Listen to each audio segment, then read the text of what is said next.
He chased after the other hollows as soon as the first one scattered, eliminating each one until there was just one left. A tiny hollow was shrieking and cowering against a tree as Yamamoto, who appeared to be in his early 20s, stalked forward with his blade poised to impale the hollow. With a sly smile, he said, "Goodbye, monster," and pushed his blade ahead. Sero. Yamamoto abruptly halted his assault and leapt aside as a black Sero struck the earth, sending him hurtling into multiple trees and exerting hurricane force winds. He growled as he forced himself to stand and turned to face the Sero's origin, discovering a hollow with a spiritual aura greater than any he had ever experienced. The hollow resembled a demon straight out of hell. It was the size of a man, had a mask with sharpened fangs, and had two black wings behind him. It was carrying a huge scythe that seemed to swallow all the light that struck it. The hollow's red eyes glared at him. "Shinigami, what are you doing?" Genryusai rose and growled. "I'm here to get you monsters off this planet." As he twisted his wrist and cracked his fingers, the hollow growled at him. Yamamoto snorted and spoke loftily, "Is that so? Perhaps you could tell me your name, Shinigami." "Genryusai Shigekuni Yamamoto is my name. Why are you asking, monster?" "I just wish to know the name of the one," the hollow said, glancing at his claws that seemed to reflect the sunlight. The hollow then disappeared in a wave of sound and materialized in front of Yamamoto with his claws up. "Whose life I intend to steal," he said, slashing his claws across Yamamoto's chest, causing blood to fly everywhere as the Fukutaicho was flung back. "Ha, like a monster like you will be able to defeat me," yelled Yamamoto as he got to his feet. Ryujin Jaka. Everything in the universe turns to ashes. As the forest caught fire, a tremendous spiritual pressure swept through the entire region. Yamamoto stood there with his own spiritual aura soaring and his blade engulfed in flames. "Well," said the hollow, "are you not going to attack?" In a battle of blades, the hollow was only on the defensive, blocking all of Yamamoto's blows as though they were insignificant. Yamamoto charged forward and swung his blade at the hollow, but the hollow's large scythe blocked it. At last, the hollow changed positions and slammed the blunt side of his scythe into Yamamoto's chest so hard that the Fukutaicho felt his spine bend and his ribs snap, almost sending him flying. As he started to spin his scythe, the hollow laughed and said, "Shinigami, is this really the best you can do?" He sped in Yamamoto's direction, spinning the scythe more quickly, causing a hurricane of black ryotsu. The clouds above them began to twist and warp, forming a black torrent. Just as Yamamoto raised his own sword to block the blow, the hollow swung the scythe down. Their ryotsu clashed, engulfing the entire area in a storm of black fire. "Damn, I have never felt such a ryotsu," Yamamoto hissed as he felt the ryotsu hit him. He pushed harder on the hollow's scythe, and the hollow responded by applying more pressure to Yamamoto. He raised his claws, charged with a black ryotsu, just before he slashed across Yamamoto's chest, leaving several scars so deep that nothing could heal them. "HN, such a weak vermin, in 2,000 years you may have proved a challenge to me," he said. Yamamoto screamed in pain as the wounds sunk into his body and the spiritual pressure of the hollow crushed him. The hollow let go of his battle with Yamamoto and lifted his scythe to murder the Fukutaicho, but he had to dodge a huge volley of Kido and Zanpakuto explosions before he could do so. Just as Yamamoto was about to faint from the agony, he turned to face him and hissed, "This is not over, Shinigami." Then he disappeared in a giant that could have engulfed the whole forest. Final flashback. I fought him countless times after my humiliating defeat, each time having to retreat before he managed to finish me off, Yamamoto said, turning to face the group in front of him. He is referred to by the Hollows as the Guardian of Hueco Mundo, and I eventually discovered that he was regarded as a higher being among them. "Is that so?" Kazuki said, stroking his chin. "Well, I suppose we should get ready for him. I think it's a great shame that we don't know more about him. He is known by another name," the group was about to say as they turned to face Uryu, who was rummaging through his carry-on bag, but they stopped. "Uryu, we don't have time to deal with your sewing hobby, we need to know." Ichigo gave a sigh and paused as Uryu produced an incredibly old book with a 5-pointed Quincy cross on the cover. The other 2 Quincy tomes were destroyed in 2 different Quincy massacres, so this is the only one that remains. Uryu opened the book and started to turn the pages until he stopped and pointed. "Here it is." Everyone approached and examined the page. The tomes display all information about the Quincy, their techniques, and their history. It was from this book that I learned how to use most of my techniques after my grandfather's death. "Gebiete de Endlosen Abgrunds," everyone said, glancing at Uryu. In the Quincy language, Gebiete de Endlosen Abgrunds translates to Lord of the Endless Abyss. This is where he said, "It is primarily a folk tale, passed down from Quincy generations, at least that's what I thought." as he turned the page to reveal a variety of illustrations of the hollow known as Gebiete des Endlosen Abgrunds. When he turned the page, he read, "My tribe has gathered up all of these paintings and scrolls on Gebiete des Endlosen Abgrunds." The title appeared just above the painting. The hollow is said to be so powerful, and his spiritual pressure so massive, that even those who are not spiritually sensitive can feel his presence from miles away. The first Quincy massacre depicted Quincy being mutilated by hollows that followed him, being impaled on the blade of his scythe, and dozens of Quincy shooting arrows of pure spiritual energy at the large hollow. Uryu went on, "There are rumors that more than 1,000 Quincy were killed on the eve of the first Quincy massacre, leaving only a few dozen to carry on their tradition. To ensure that such an event would never happen again, the tribes dispersed throughout the world." Uryu turned the page once more to reveal more paintings and scrolls, each of which displayed dates that astounded everyone present. Impossible. No hollow has ever lived longer than a few centuries, but this hollow has lived longer than we initially thought possible, Kazuki said, his eyes wide as he flicked through the dates. Damn, this guy is both powerful and has experience, over 1,000 years at the very least of experience, Ichigo exclaimed. The book was on the floor when Uryu turned to the next page and said, "This is the oldest representation of Gebiete des Endlosen Abgrunds we could find." He then showed them the picture, which showed a group of people kneeling on the ground around a tall pillar, with Gebiete des Endlosen Abgrunds standing atop it. The pillar appeared immaculate, and the city of Rome was depicted in the background as complete and whole. Everyone's eyes widened as they saw the painting, which depicted a complete city of Rome, and then they looked at the date. 95 BC, March 17th. They gazed at the painting, wondering how it could be that it was older than the Roman Empire. Hard to believe. It should be impossible, but it isn't, said Uryu, nodding his head. He turned a few pages and said, "This one is a one-of-a-kind painting, painted by an artist in the early 1300s. Territory des Endlosen Abgrunds. Saw the rise and fall of the Roman Empire." Everyone watched as Uryu meticulously unfolded a painting that, aside from the noticeable fold marks, appeared to be in perfect condition. When the painting was unveiled, it appeared to depict a conflict between angels and demons. Orihime examined the angels more closely, noting that their wings were composed of light and that they resembled Uryu. "Uryu, the angels are their Quincies, aren't they?" "Yes," Uryu said, nodding his head. "This painting shows a battle that took place in the 1300s and was referred to as the Quincy tribe's last great union, the final time they would ever cooperate. The Quincy family fought against the Gebiete des Endlosen Abgrunds and a whole army of hollows in what is now Israel." Chad examined the painting carefully, focusing on the figure of Gebiete des Endlosen Abgrunds, who was in charge of an army of hollows and standing in front of the group of demons. "How did the person who painted this have spiritual sensitivity?" Kazuki asked, glancing at Uryu. Uryu nodded his head. "No, but Gebiete des Endlosen had such a fierce spiritual pressure that his very Ryotsu would outline every spiritual being in a given radius.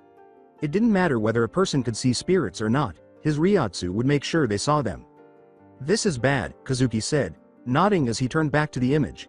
"If this guy is on Aizen's side and Aizen has the Hogyoku, then if he becomes an Arankar," he said, gazing into the painting's crimson eyes, "then nothing will be able to stand in his way." In the Hueco Mundo with the Hogyoku in hand, Aizen stood over a pit and peered into it to see a common hollow covered in bandages. "How are we progressing?" he asked, turning to face Jin and Konami. With his typical eerie grin, Jin looked up and said, "We should be able to begin the experiment soon enough." "Konami, answer me honestly, what is the chance of success?" Aizen said, turning to face Konami. The blind Shinigami glanced at Aizen. "I give it a 1 in 1,000 chance that it will be successful. We have not been experimenting on hollows like this. The only things we have successfully been able to alter and break limits are Shinigami." Gazing back down at the hollow, Aizen said, "Well then, we might as well get started." While Konami started charging up a number of Ryotsu inserters, Jin smiled and started typing in numerals. As he set the Hogyoku in its proper location, Aizen glanced down. A panel blasted out of the wall, and the Hogyoku was lowered. Aizen charged his Ryotsu into the panel after inserting his arm inside. With the release of its full power, the Hogyoku started to glow. The energy shot itself inside the bandaged hollow after wrapping around it. Until he stopped charging Ryotsu into the panel, Aizen watched as the Hogyoku kept pushing its energies inside the hollow. For a brief moment, the hollow remained motionless as the Ryotsu circled around it like a mist. Then, its eyes suddenly opened, ripping the bandages covering them. Gra-a-g-g-h-h-h-h-h-h-h. It trembled and spasmed as it started to claw at the wall, roaring in excruciating pain. Before it abruptly stopped moving, It gave a final roar and snapped its head back, releasing a huge wave of Ryotsu. Curiosity compelled Jin to leap down and investigate the hollow. There was not the slightest movement from it, it was absolutely motionless. When he leapt to his feet and peered into the hollow's open mouth, all he saw was an empty shell. The experiment didn't work out. Aizen was staring at Jin. Aizen. Sama, the experiment failed. It appears we will need to do more research before we can create a full Aaronkar. As Konami typed some codes, bringing the Hogyoku up to their level, Aizen sighed and sat in a nearby chair. Konami walked over and said, Aizen. Sama, we do not yet have the necessary data to properly create a genuine Aaronkar. This experiment shows it. If we keep this up, we will only lose more and more possible subordinates. Along with that, we may incite Makora's wrath, and I don't think you want that. Aizen glanced at Konami and said, I know this, but we do not yet have enough information on the Hogyoku to properly utilize its great power. At the very least, we managed to acquire some data, perhaps that Zale Aporo Grant's fellow would be able to assist us, Jin said, glancing at the data screens. Well then. Bring him in, Aizen said with a sly smile as she glanced at Jin. In Karakura, after concluding their discussion of the potential new adversaries, the group made the decision to spend the night at their individual residences. Soifun interrupted Ichigo as he was about to leave, asking, Ichigo, why don't you walk Orihime home? Ichigo turned to face Orihime, who was making her way to her apartment. He was going to leave when he said, she knows the way there, besides, I am sure Orihime can take care of herself. Please. He halted and glanced down to see Naruto giving him the puppy dog pout. Please walk Oba-san home, please?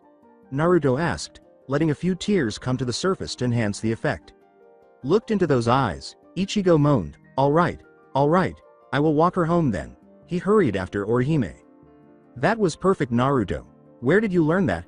Soifun asked, smiling as she turned to face Naruto. Ayame. Nisan taught me that, it always works on her San. Naruto yelled, Yada, and buried his head in Soifun's shoulder as she picked him up, laughing and saying, I'll bet it did. Come on, let's go to bed.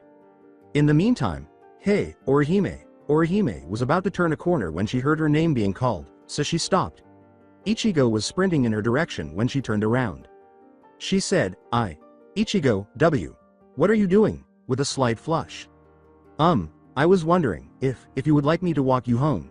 Ichigo looked away as Orihime stammered a little. If you don't want to, I can just, he said, panting lightly and scratching the back of his head. Orihime covered her blush as Ichigo grinned slightly and said, no, I would love it if you walked me home, Ichigo. He scratched the back of his head and said, well, I'm not exactly sure where you live. It's okay, come on, I live this way, Orihime said with a little giggle. Despite Ichigo's protests, she took his hand and started dragging him toward her house. Unbeknownst to them, a woman with long, soft brown hair parted on the side, a red tie, a large collared shirt with a vest over top that fanned out at the bottom, and a bracelet and claw on opposite hands was watching them from a nearby tree. Looking at the two young teenagers, she snorted and said, young love, it will never last. She leapt over the street with remarkable agility and made her way to a big clock tower in the distance. Late in the evening, Ichigo sighed as he approached his home's doorway after walking Orihime to her residence, where he had to remove a few hollows en route. In an attempt to get some rest, he went to open the door and entered. Ichigo. Only to get kicked in the face as his father jumped out of nowhere. He slammed into the wall as his father shouted in his comedic way, where have you been, young man? I was sick and worried about you. I was about to go upstairs when Ichigo sat up and growled, for crying out loud, Dad, can't you greet me like a normal human being? And if you absolutely must know, I was walking Orihime home. My son appears to be maturing into a man at last. He sprinted over to a poster that read, My dear Masaki. Chan. Our boy is finally growing up. And featured the face of an exceptionally attractive woman. Oh wow, Aniki finally has a girlfriend. Yay. Exclaimed one of the two young girls who were observing the conversation, snorting as she made her way to the kitchen.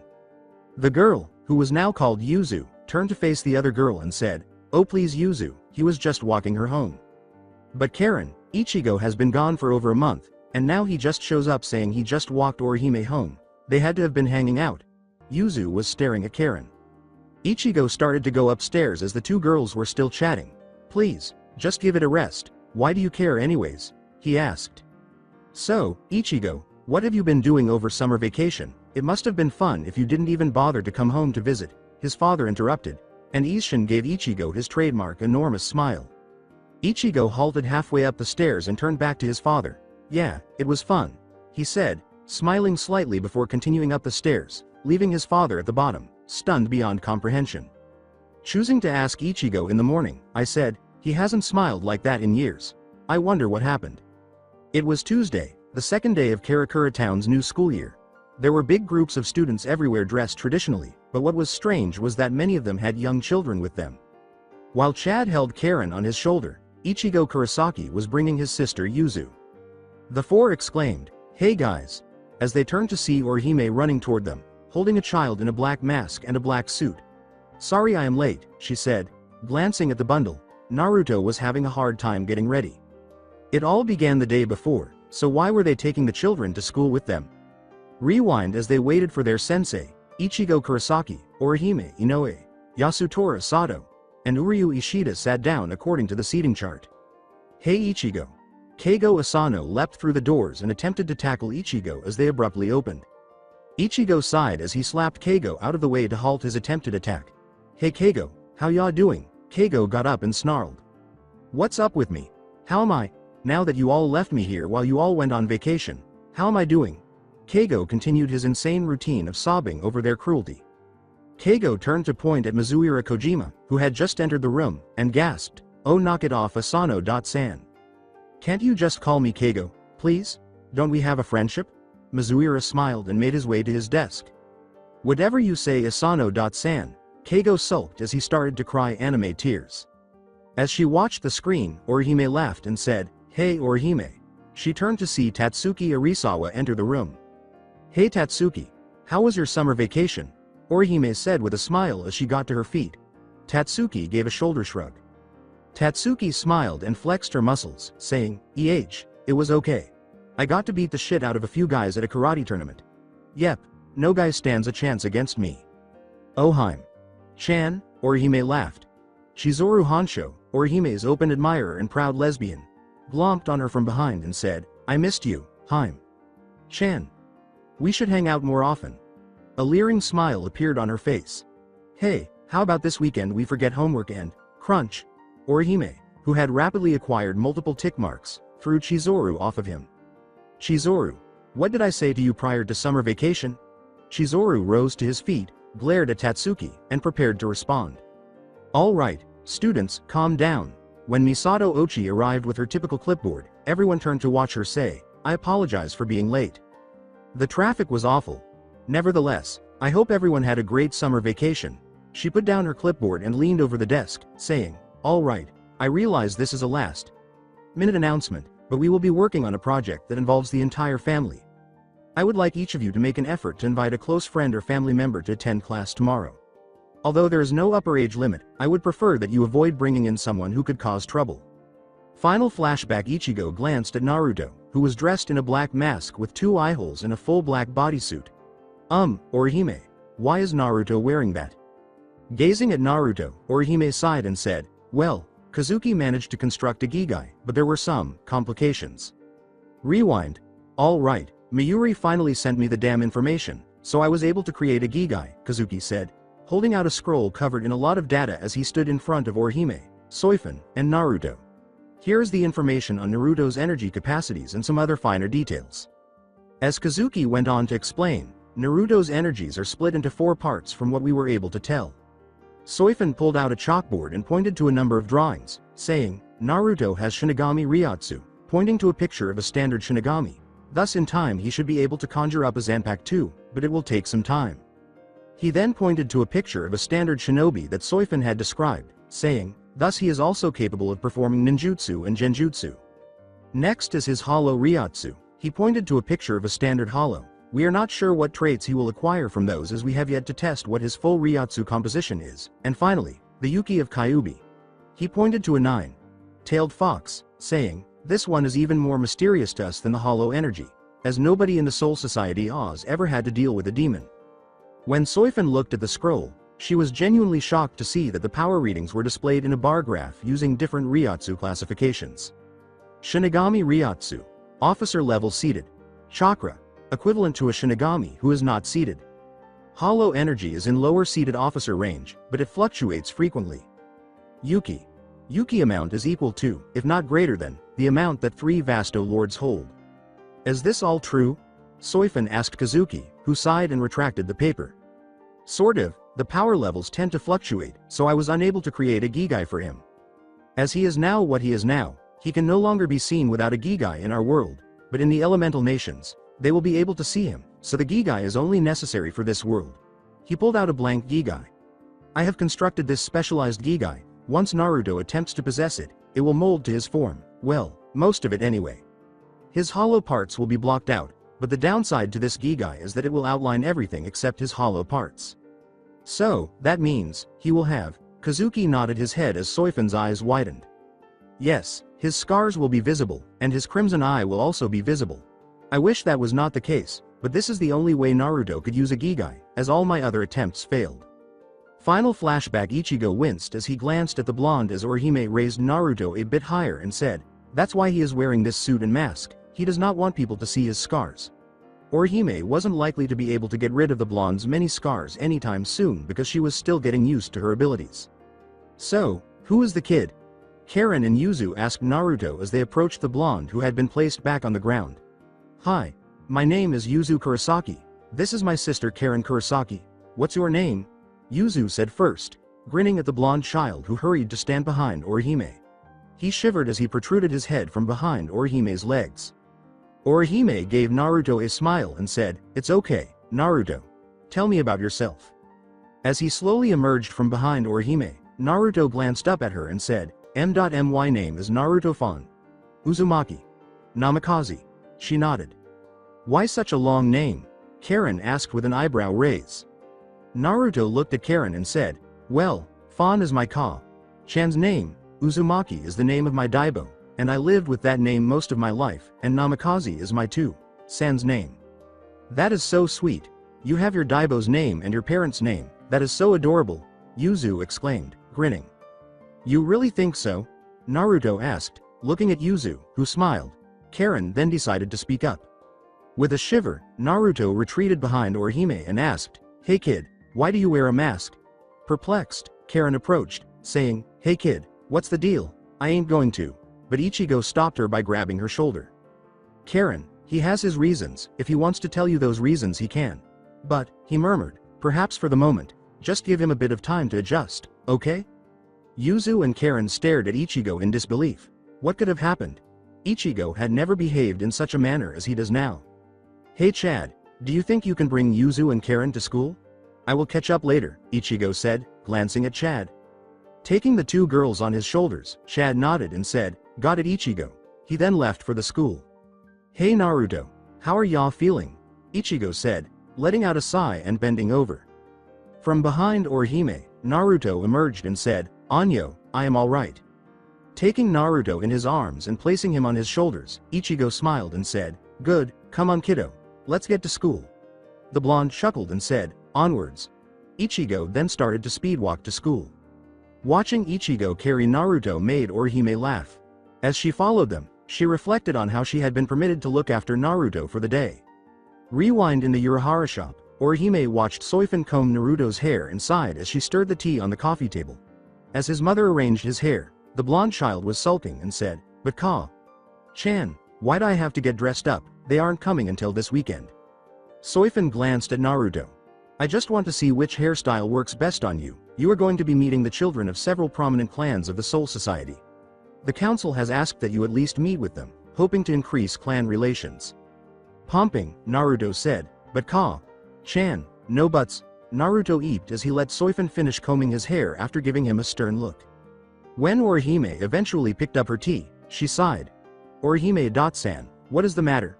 Soifun asked, observing the dejected look on her face. Orihime put the cup of tea down. "I am sorry, but tomorrow we have to bring a close family friend or relative in, and all my relatives live on the other side of Japan." Chan, how about I go with Nisan?" Naruto asked, smiling as he glanced at Soifun after noticing Orihime's dejected expression. "Sochi, are you sure? I mean, people there might pick on you, try to hurt you," Soifun asked Naruto, a little hesitant to let her son go with Orihime. It's not that she didn't trust Orihime, but she wanted to watch over her baby constantly. I have had worse. Naruto waved it away, and Soifun flinched and turned away. Feeling guilty right away, Naruto gave his mother a hug and said, "Come on, Chan. Think of it as a day to spend with Yoruichi Sama." Soifun became a little more animated because she hadn't spent an entire day with Yoruichi in over a century, but her son had been without her for 6 years. And 6 years was too long, in her opinion. "Sochi, I like Yoruichi, but," Naruto grinned broadly and poked his thumb up. Soifun looked at Naruto and then giggled a little while kissing his forehead and saying, "Don't worry, Chan, I will be alright." Alright, you can go." Final flashback. She had made it abundantly clear that if anything happened to Naruto, Soifun would not spare whoever caused the harm, even after he had consented to let him accompany her. Orihime quickly chased after Ichigo and Naruto, who were laughing like brothers, to shake off those thoughts. School. Ichigo, Orihime, and Chad opened their homeroom door and peered inside. Numerous pupils had brought in different relatives or friends. Uryu was playing shogi with his father, Tatsuki was conversing with her own parents, and Keigo was leaning his head against his desk as his sister started berating him. "Heim!" Orihime exclaimed as the three entered and made their way to their seats. She then turned to see Chizuru dash in with a box of chocolates, saying, "Oh Heim, I brought you some chocolates." "Oh, I'm alright Chizuru, really," Orihime said, edging back a little. "Oh, but you simply must try them, Orihime, they're sweet, plump, delicious," Chizuru insisted and moved behind Orihime. She smiled as she abruptly groped Orihime, saying, "Just like. Back off my Nisan." Crack. Naruto swung his anti-pervert stick out and battered Chizuru across the forehead. "Why am I not surprised that the one standing between me and Orihime's love is a relative of yours, Ichigo?" Chizuru stumbled back and snarled at Naruto, saying, "Why, you worthless little brat?" She sneered at Ichigo's covered form and asked, "Is that why he dresses like that, because he is so ugly that he is not even fit to look at his own reflection?" Naruto whimpered when he heard the words, even though he knew they weren't true. The way she spoke about him made him think of the villagers. "Naruto," Orihime said, observing Naruto whimper as a faint sheen appeared in his eyes. Chizuru went on, "That ugly little monster doesn't deserve to be near sweet, beautiful, lovely." Chizuru smiled as she turned to face Orihime, but she gasped when she felt a firm hand encircle her throat and she was lifted off the ground and slammed into the wall. When they saw what was happening in front of them, everyone turned their heads. As Chizuru Honsho was slammed into the wall, Orihime Inoue was putting a hand around her throat. It appeared that Orihime was tightening her hold on Chizuru's throat. Orihime snarled at Chizuru while pressing her palm against the lesbian's throat. "Now you listen here, Chizuru. I have put up with you molesting me in class. I have refused to fight back when the upperclassmen have attacked me because of my hair color, and I have endured Keigo's lewd comments, but I swear to Kami, if you ever, and mean ever." Orihime threw Chizuru to the ground and glared at her. The lesbian scurried to the opposite side of the room after giving a quick nod. As she took Naruto in her arms and gave him a back rub, Orihime snorted and said, Shush, it's okay Naruto, the mean lady won't insult you anymore." "Arigato Nisan," Naruto sniffed while embracing Orihime. Orihime turned to face her, giggling, only to find everyone staring at her in disbelief. She said, scratching the back of her head. Tatsuki approached her, and she exclaimed, "That was awesome, Orihime. Man, who would have thought you could do that to somebody? Have you always been this strong?" she asked. After glancing at Naruto, Orihime smiled sadly at Tatsuki and said, "Only when the time comes for it." "So, who is this kid?" Tatsuki asked, observing her gaze on the blonde. Orihime grinned. "Oh sorry, I forgot to introduce you, Tatsuki. This is Naruto. Say hello Naruto." "Hello Tatsuki-san." Naruto waved, and Tatsuki smiled while ruffling Naruto's hair. When she said, "Well look at you there, I haven't seen anybody with blonde locks like yours," she then reached for the mask and said, "I wonder if you are as cute as your voice sounds." To stop Tatsuki from reaching the latch, Naruto smacked his hand away and pressed his head against Orihime. Orihime clarified, observing Tatsuki's perplexed expression, he doesn't want anybody seeing his face for certain reasons. "Why?" Tatsuki asked, glancing at Orihime. Looking down, the sexy girl said, "I really am not at liberty to say." She gave Tatsuki a quick embrace before going to her seat and holding Naruto in her lap. "Okay everybody, I hope that all of you brought in somebody to introduce to the class. We will start off the day by introducing your guest. Keigo, why don't you go first?" "Misato," Sensei said as the doors opened and he entered. With a groan, Keigo got up and said, "Yes, Misato Sensei," before approaching the front with his sister. "This is my Nisan, Mizuo Asano, she is very boss," he said as he stood in front of the class. Keigo instantly stopped talking as Mizuo put her arm around his shoulders and started to squeeze tightly. "I mean, she is kind, wonderful, generous, and I am the luckiest man alive to have her." Gasp. When Mizuo released his hold, he collapsed to the ground, gasping for air, and was pulled back to the table by his sister, who was smiling as if nothing had happened. "All right, then Asano-san, next we have," Misato said, crossing his name off. Orihime caressed Naruto's hair while ignoring the announcements. Like a kitten, the blonde rubbed into her sensitive hands and purred. He kept purring while she giggled and rubbed his hair. She looked up and saw Misato staring at her. "Orihime Inoue, it's your turn now." With a sigh, Orihime lifted Naruto and carried him forward. "This is the son of a friend of mine. I met them over the summer break. His name is Naruto Fan Uzumaki Namikaze. He is a bit shy, but he is a very nice boy," she said, grinning, setting Naruto down as she reached the front. Naruto slithered toward Orihime and waved his hand gently. "Why is he dressed like that?" a student asked. Orihime recoiled and stammered. Tatsuki and Misato were not blind to her reaction. Misato turned to Orihime and smiled, saying, "Okay then. How about the next person come up? Orihime, please return to your seat." Orihime saw Misato's expression, which was her typical, "we will talk later," expression. She pushed Naruto gently so they could go back to their seats while nodding her head. "Hey Orihime, what is the big deal?" Tatsuki leaned over as she sat down. Orihime gave Tatsuki a soft smile and said, "I'm not sure what you're talking about." Orihime started to perspire as she avoided Tatsuki's stare. "Don't give me that, Orihime, I saw you flinch when the kid's outfit was mentioned, so what is going on?" Tatsuki said, narrowing her eyes. "Well, you see all right, everyone, gather your belongings because we're going to be outside for the remainder of the day," Orihime exclaimed, getting to her feet while dancing joyfully inside. She took Naruto's arm and hurried outside, saying, I will talk to you later, Tatsuki." Tatsuki gazed back at her. "Orihime, what are you concealing from me?" Half an hour later. Where Misato had pointed, everyone had scrambled outside. Misato said, "Okay everybody, we are going to be playing a few games today. I hope all of you enjoy yourselves," while perched atop one of the nearby benches. "Nisan, what should we do?" Naruto asked, looking up at Orihime after Misato had finished explaining the games. Naruto nodded his head and followed Orihime to the kickball field as he assumed a contemplative pose and said, I know, let's go play kickball." They arrived to find Yuzu and Karen with Ichigo, Chad, and Uryu. "Hey Orihime, Naruto," Ichigo said as Orihime and Naruto approached. "Hello Ichigo." Naruto grinned beneath his mask as Yuzu and Karen approached him. Yuzu exclaimed with great joy, "Come on, play on our team, let's kick their butts." Karen merely shook her head. They set up their teams and positions as they prepared for kickball. One team consisted of Naruto, Karen, Yuzu, and Orihime, while another team included Ichigo, Chad, Uryu, and a very hesitant Ryuken Ishida. Karen grabbed the ball after Naruto's team kicked first. "Here it comes, Karen." Ichigo smiled as he stood up to pitch and rolled the ball with a fair amount of force. Karen then kicked the ball, sending it directly into Ichigo's face. Ichigo managed to dodge the flying balls as the game went on, and after 3 strikes, it was finally time for the opposing team to bat. Karen was the pitcher, and Ichigo batted first. She rolled the ball in Ichigo's direction, and he kicked it as hard as he could, against his better judgment. The ball passed over their heads toward Naruto and disappeared behind a stand of trees. Turning to face them, Naruto yelled, "Don't worry, I'll get it." He then dashed into the tiny tree grove and started searching for the ball. In the hopes that he would be all right, Orihime bit her lip and said, "Orihime." She turned to face Uryu, who was sewing what appeared to be a dress. Question, which do you think is a better choice for a dress, silk or linen?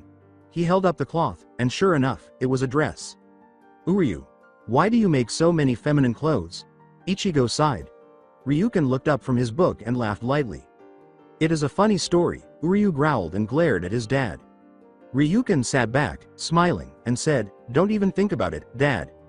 "Oh shut it, Uryu. Anyways, at one time me and my wife were having a conversation and..." "Leave me alone."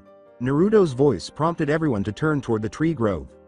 Orihime heard the blonde say, "Naruto," and she rushed over in that direction, gasping. Alongside Naruto, 3 individuals were standing in front of Naruto as he was backing into a tree. 2 of them bore a striking resemblance to Chizuru, while the third appeared to be a close relative. "What did I ever do to you?" Naruto asked. "You humiliated Chizuru Nisan, you brat," sneered the lone boy. "You stood between her and Orihime," said both girls at once. The boy grabbed Naruto by the hair and said, "We are just going to teach you a lesson." The boy curled his fist back, but Naruto kicked him in the chest and tried to flee as the boy backed completely into the tree. He was jumped at by the 2 girls, one of whom grabbed his shirt and the other his mask latch. Click, rip. Naruto's shirt ripped to shreds and his mask clipped off. After hearing the shout from the field, a group of people ran through the little grove, and when they saw Naruto's body, their eyes widened. The Chizuru looked like clones, too. Naruto's eyes were horribly mismatched. One was cerulean blue, the other blood red, and his body was covered in numerous scars. Additionally, he had a scar on his chest and back that appeared to be from being impaled on something.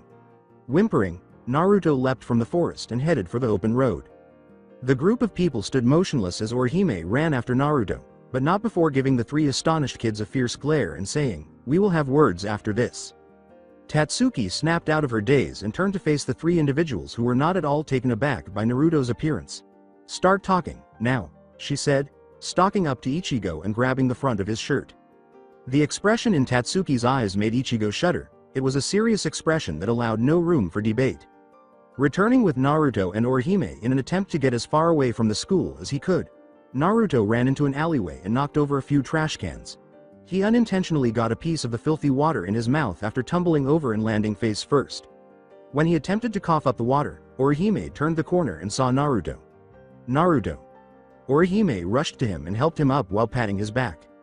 He looked up at Orihime after he had successfully cleaned his mouth of the dirty water and said, "Thank you, Nisan." "Come on, Naruto, let's go back to the school," Orihime sighed as she raised Naruto and prepared to go back the way she had come. "Oh, I don't think so, little girl," she said, turning to face what was behind her. It was a hollow with a smooth, eye-hole-free mask. Additionally, it had what appeared to be wings, but they were solid and most likely prevented it from flying. It had 3 arms, 2 of which were on its right side and a huge, dragging left arm. It had a long, rigged tail with another hollow mask at the end. This one resembled a snake, but the head of the snake had a long frill that went up. What was interesting, though, was that both hollow masks appeared to be cracked in some places. What do you want?" Orihime asked, taking a step back while monitoring the hollow's movements. "Oh, it is simple really. Both of your ryotsu smells so delicious. I just can't wait to help myself to your delicious ryotsu, Grag," the hollow said with a dark laugh as it advanced. Orihime hurried down another alleyway as the hollow growled at her. The hollow snarled at Orihime as it attempted to eat her as she slid through the alleys. A second alleyway, too narrow for the hollow to pass through, she hurried down. "Huh, looks like you can't follow me down here, you," Orihime sighed in relief as she got a cocky grin on her face. "Oh crap," she exclaimed as the hollow abruptly compressed itself and slithered through the alleyway, silencing her. She stumbled over a piece of trash that was lying in the center of the space as she was ready to run towards another alley. Naruto was thrown several feet away from her when she stumbled and fell. As it repositioned itself, the hollow slithered out of the alleyway and smiled. "The game of cat and mouse is over. Guess who wins? MWAHAHAHAHAHA, it said as it started to approach Orihime, saliva streaming from its jaws. When Naruto saw the hollow hovering over Orihime, he pushed himself and yelled, "Hey, you overgrown lizard, why don't you pick on someone your own size?" He said, "No, I can't let Nisan get hurt." The blonde flew backwards into the trash behind Naruto as the hollow roared at him. With a loud crash and a tiny trickle of blood from his head, he fell into the pile. As it licked its chops, the hollow turned to face Orihime. "Time for dinner," it said, opening its mouth and striking position. "Oh crap," Naruto hissed in agony. "No, I can't let her." He froze as a chilling presence passed over him. "For now, I'm taking over." The hollow felt another ryotsu, which was obviously a hollow, just as it was about to leap forward. It looked up in the direction of the energy and saw something that startled the hollow's empty core.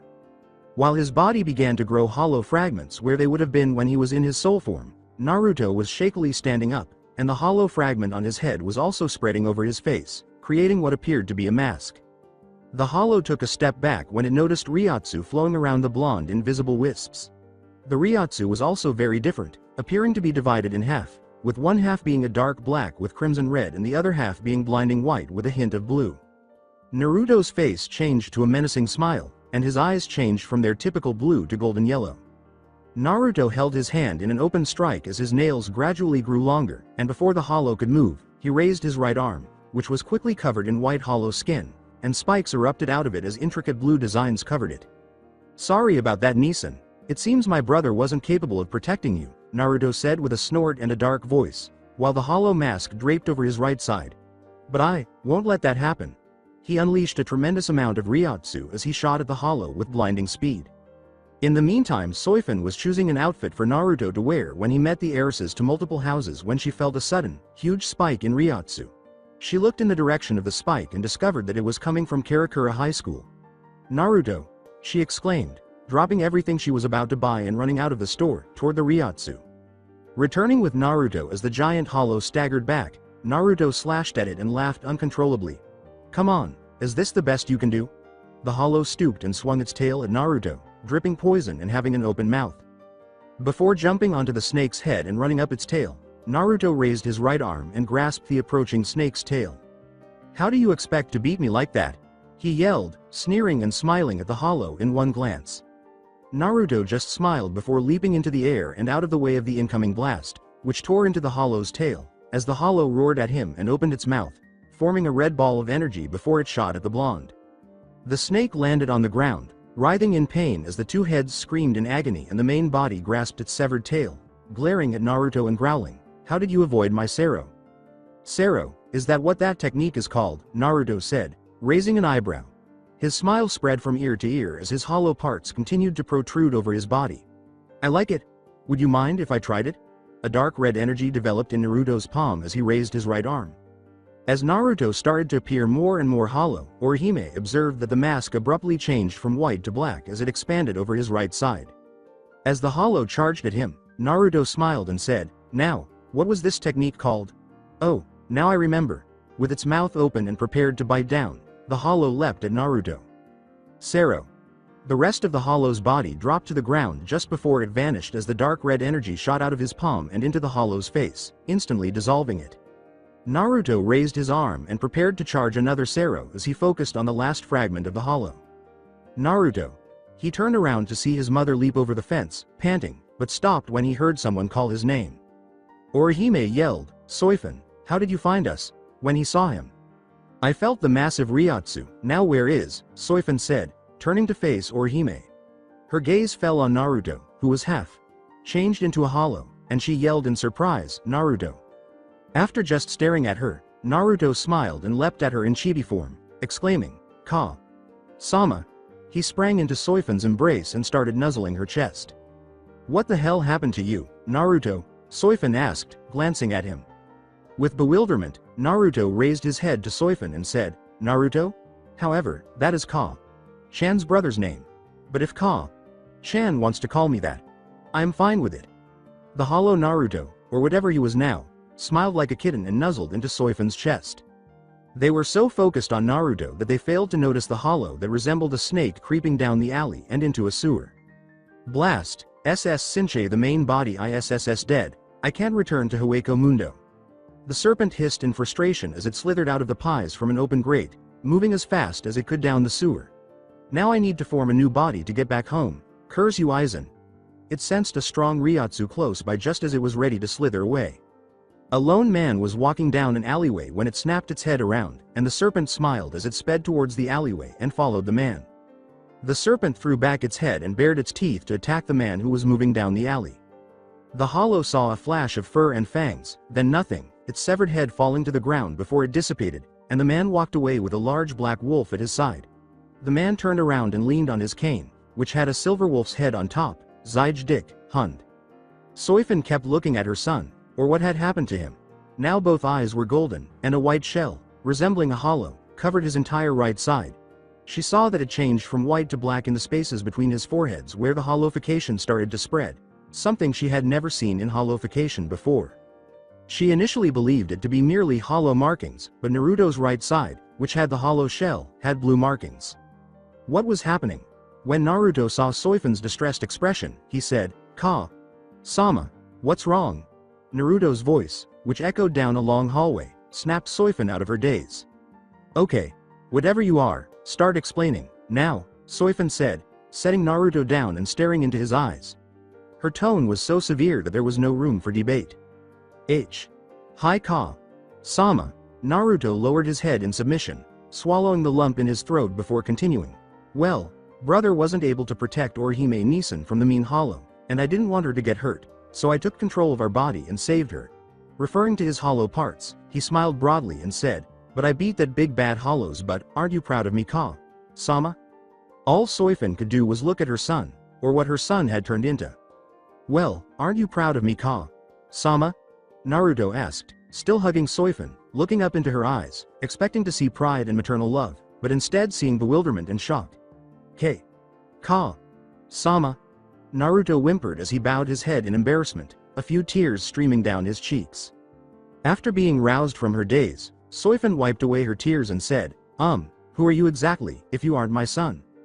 The hollow Naruto laughed, I am his inner hollow self. I was created when that guy almost killed us while that Baka Fox was in control of our body. He and I made a deal, if anyone we cared about was in danger, and he couldn't save them, I am allowed to take control. He sighed, I am not sure of everything myself though, you may want to talk to Hat and Clogs no hentai. So he is talking about Kazuki, Soifin said, raising an eyebrow and wondering who he was referring to before a picture of Kazuki appeared. Would it be possible for you to give my son control of his body again? Soifin asked, glancing down at the hollow. With a pout and a quivering lip, the hollow said, but Chan, you haven't named me yet. Soifin put her hand on her chin and sighed, okay, let's see. How about, Oturan, she said. The hollow out Naruto wrinkled his face as though he was contemplating something, then let a smile split his face. I like it, he said, leaning over to give Soifin a hug. See you later, Sama. With a sigh, Soifin told herself, I need to talk to Kazuki about this, and soon. Naruto's eyes lost their golden hue and turned into the sapphire ones that his Gigai had intended. The hollow parts disappeared and turned into skin, but the hollowified parts turned snow white, with the exception of the black part, which Soifin was still unable to identify. What happened? I remember the mean creature attacking Orihime Nisan, and then, her son's sapphire eyes blinked, and he looked around. He looked up and saw Soifin, Chan, and jumped into his mother's arms. When did you get here? He asked. With her eyes narrowed dangerously, Soifin laughed and said, about 5 minutes ago, sweetie. Now, when were you going to tell me that you made a deal with a stranger? Chan. Soifin put a finger to Naruto's lips as he trembled and started to perspire. We will talk about this later, for now, we have to get you and Orihime back to the school. Speaking of which, why were you two back here anyways? Having been sitting off to the side, Orihime giggled nervously, well funny story. WHAATTTTT. As Orihime described what transpired, everyone with remote spiritual awareness felt a surge of Ryatsu. Orihime was trembling like a leaf, and Soifin started to twitch as she yelled, you mean to tell me that some lesbian girl's younger siblings attacked by baby because you refused to go out with her? She quickly nodded her head, now terrified of Soifin. Who wouldn't be terrified of a Shinigami who had hurt their child? A dark aura surrounded Soifin as she turned to Naruto and asked, son, Orihime, which way is the school? Orihime swore on Kami Sama that she saw the devil standing behind Soifin and said, I have a few things to discuss with this Shizoru Hansho. After 10 minutes, at the school, like everyone else who listened to Ichigo's explanation of why Naruto looked the way he did, Tatsuki stared at Ichigo. Why? You're lying, you have to be lying, she said, backing away and stumbling. No way that kid could have survived that. At that point, Shad decided to say, I wish it was a lie, Tatsuki. I really do.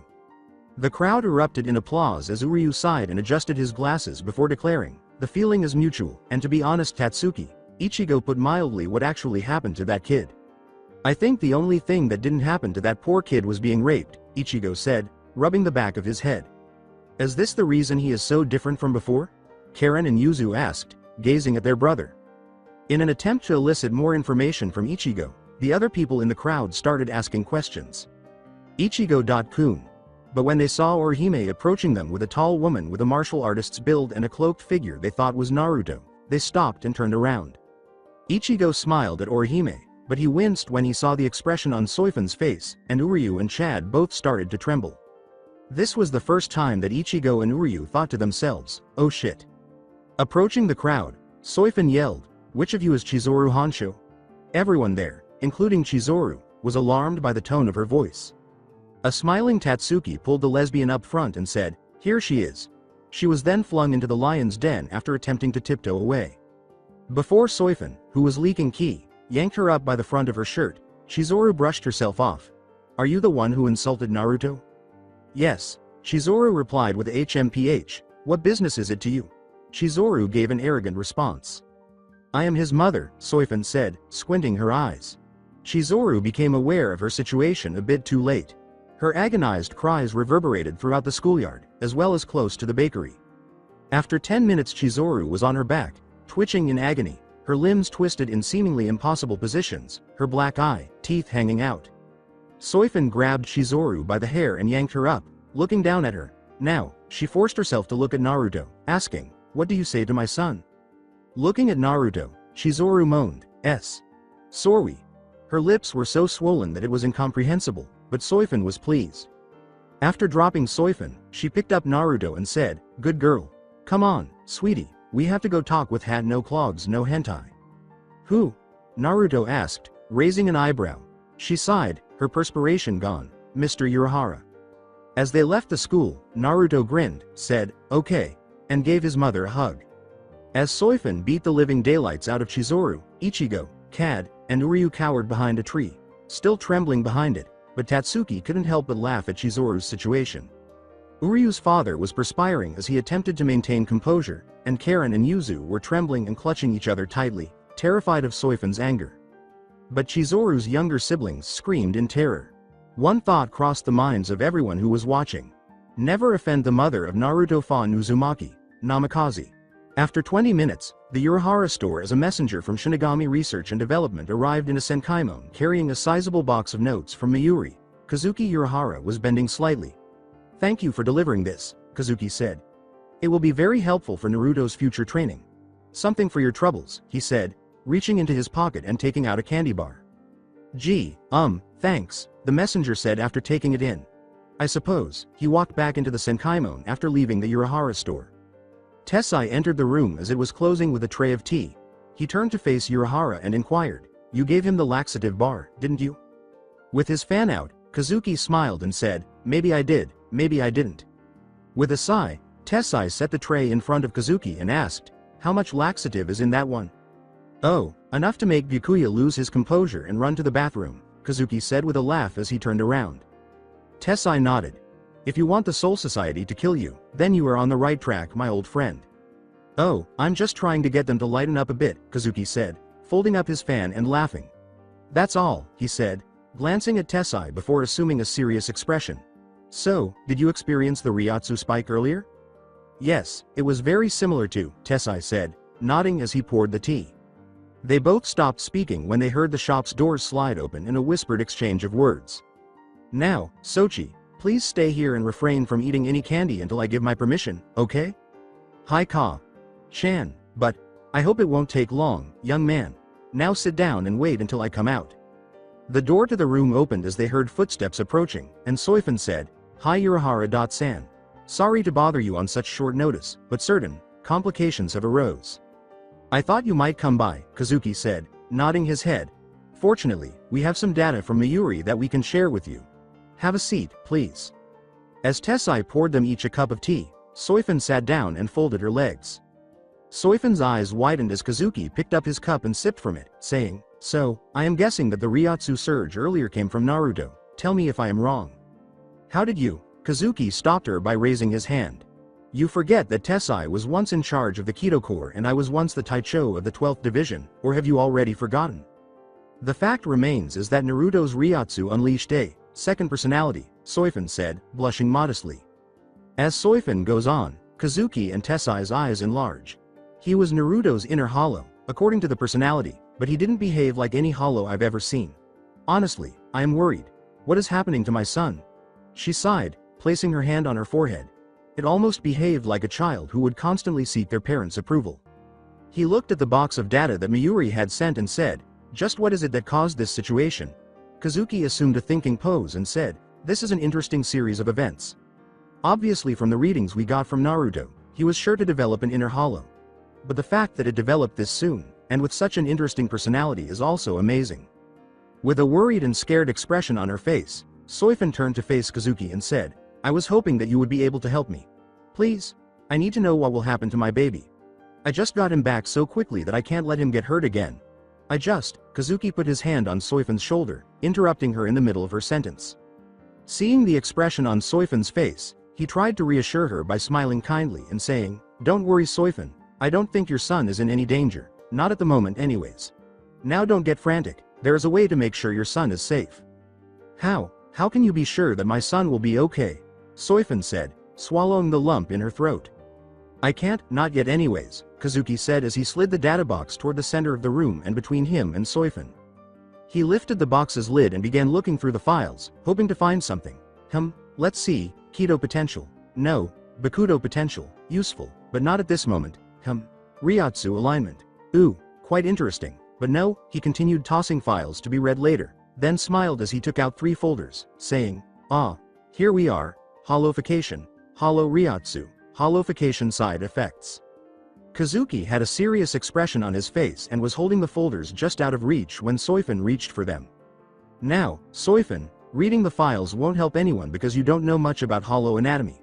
Alright, Tessai and I will interpret the files for you. Soifun wanted to object, but she accepted that they were right. All she knew about the anatomy of a hollow was that it would vanish almost immediately if you cut at its mask first. Kazuki read the first page of the folder labeled, Hollowification side effects, after waiting for Soifun to calm down. I looked deeper into the data results of his hollow powers because although his body still contains large amounts of Kyuubi's power, the power is directly under Naruto's command, much like his own chakra would be. The body of Naruto Fan Uzumaki.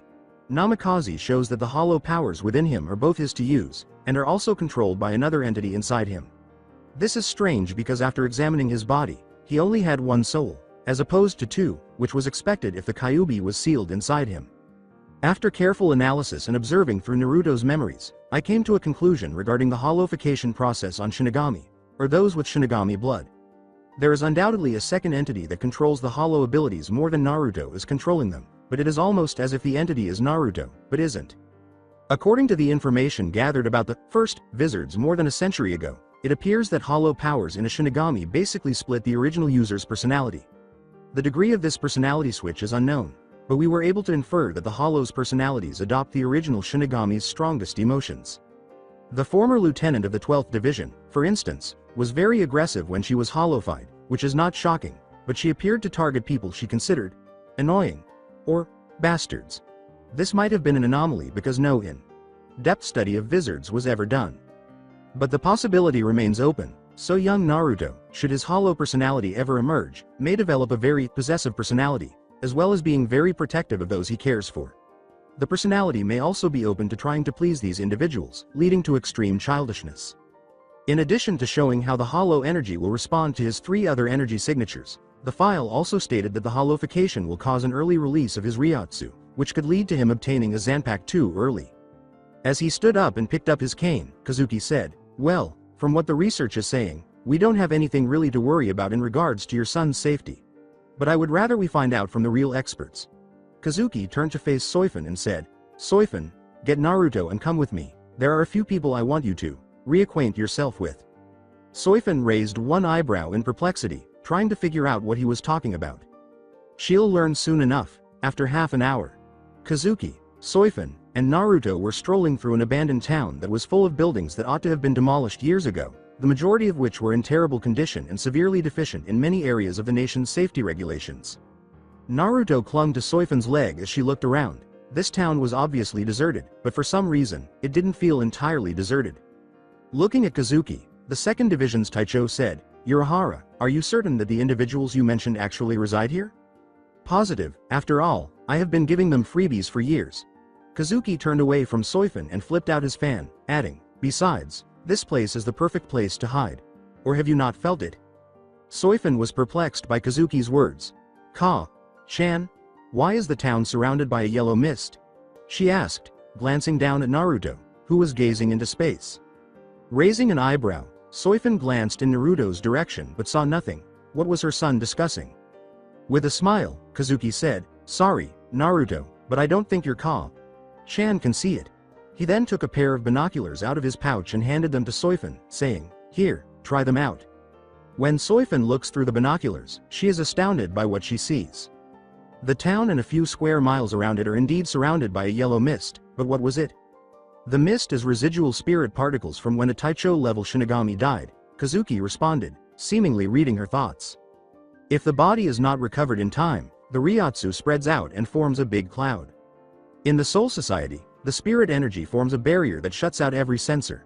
He reclaimed the binoculars and said, "The areas are rare and often cause odd phenomena. I hear there is one on the other side of the world in a place called the Bermuda Triangle.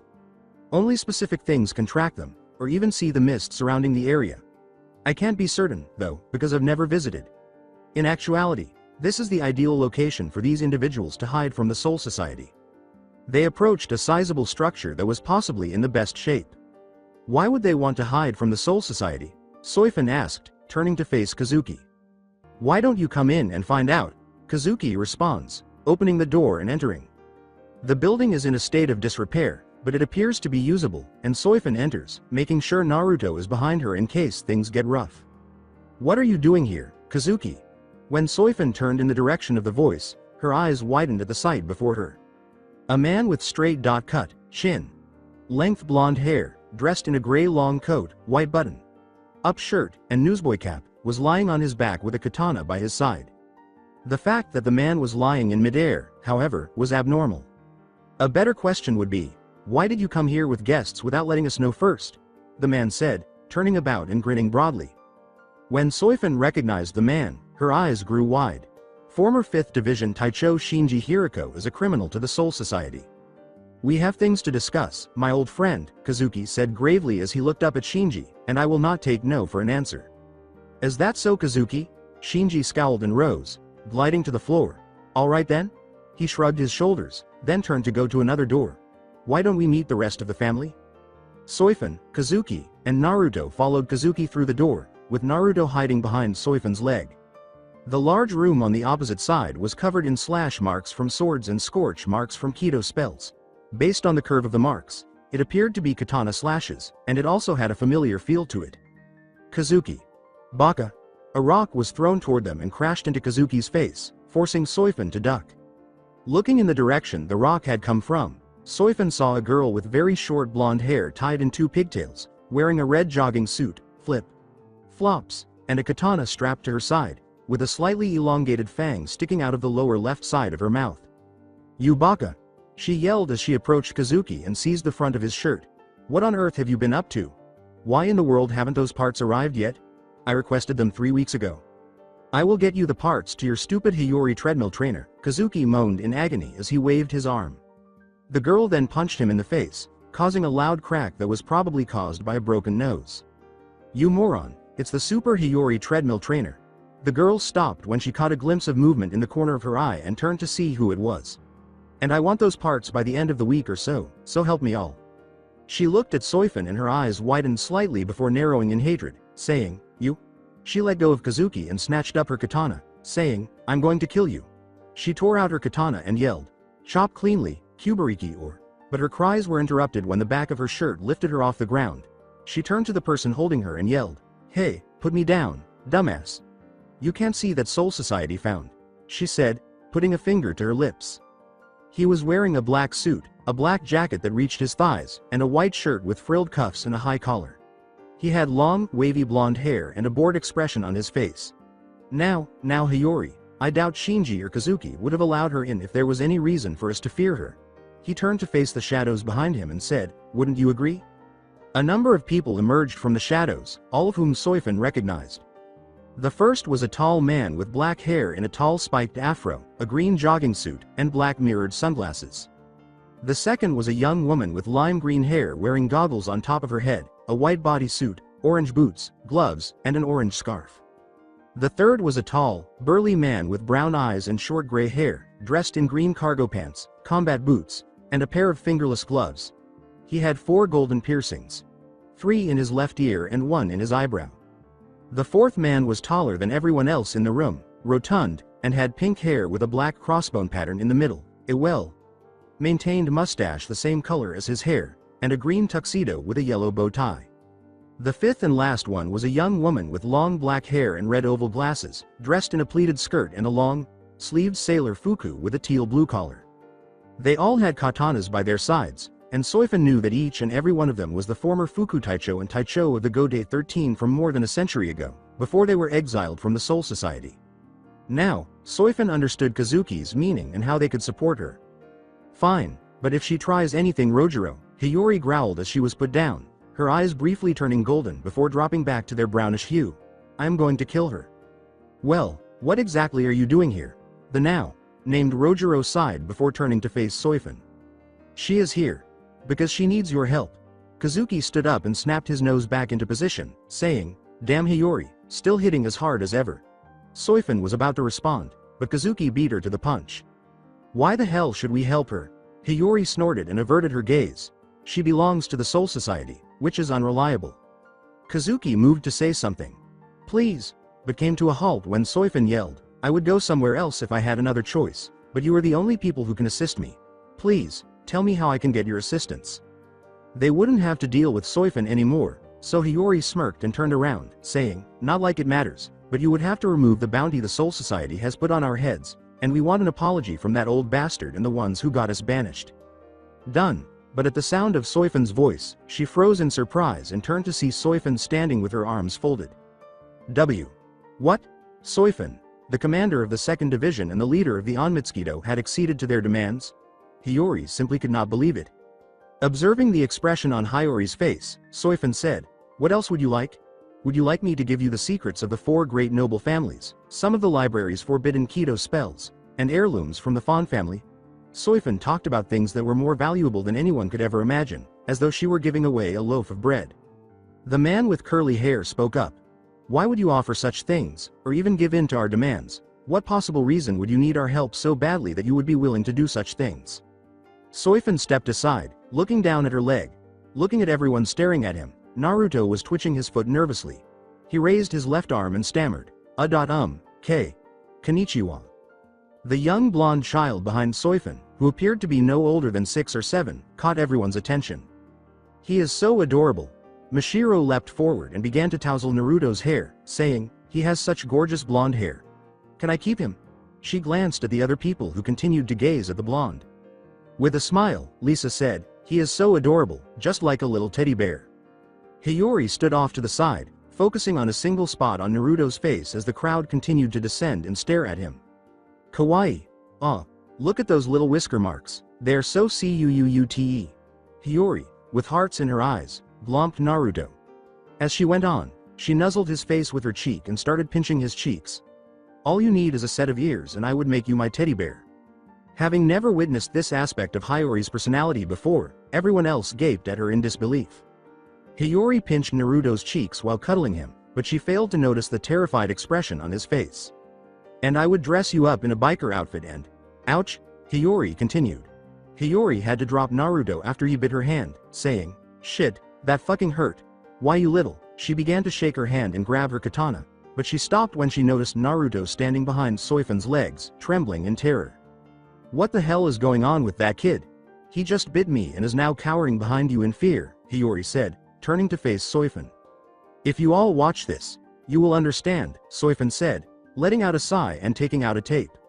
Reaching forward, Shinji took the tape, shrugged his shoulders, and proceeded to a nearby television, inserting it into the VCR, which sprang to life and displayed the contents of the tape.